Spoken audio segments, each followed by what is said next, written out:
You know, we want to continue turning the spotlight on all the good things people do for our community. And this next group is helping improve lives one trim at a time. Every 2 weeks, the Nashville Street Barbers set out to make sure everyone has access to a fresh haircut and the dignity that comes with it.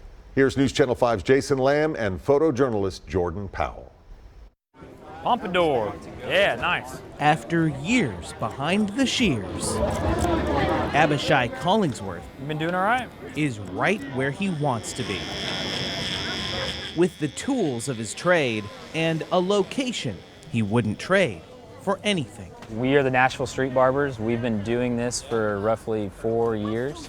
My wife's family's from south of New Orleans. So Every 2 weeks, out on Legislative Plaza, Abishai trades small talk. You ever been to Homa? No. While trimming, Did you ever want to have kids?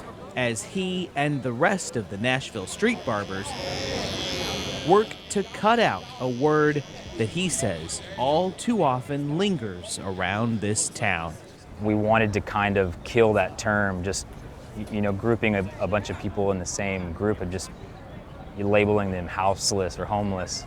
The homeless, not a faceless, nameless, anonymous catch-all, but real people with real stories. Yeah, I can still fade the sides a little bit, yeah. I thought you still fade the side. Yeah, cool. Like Jerome Armstrong. Everyone out here has a different story, they have a different background, and that was really important to us to create that individuality and the humanity behind who they are and not just the demographic that they belong to. A simple act that some may take for granted, Abishai says, can unlock previously closed doors.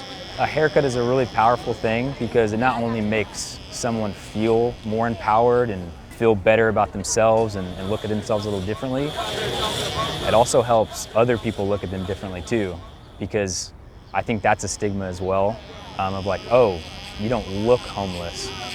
I feel great. I feel like dancing around doing my little dance and everything, yeah. I'm getting a fade. A little fade, little beard trim. Little beard trim.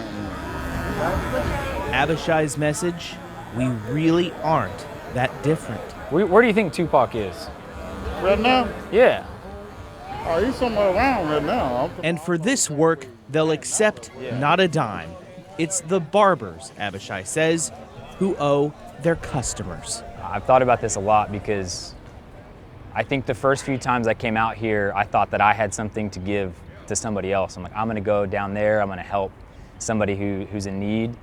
And ever since I started coming, I've realized that I'm really the one that's in need of a perspective change. I think it's amazing that we have folks that can come out and cut our hair for free. But for them to say like, man, I don't have a lot, but I'm blessed. Any day above ground is a blessing. Thank you, by the way. Yeah, man. Not a bad lesson from the barber buzzing through assumptions. You have the stigma that's around it, but the moment you're just like, hey, what's your name? Where are you from? What's your story? Right in the heart of Nashville. You realize you're a lot closer to that person than you think. That's fantastic. You look great. Jason Lamb, Let me just dust you off and clean your neck up real quick. News Channel 5.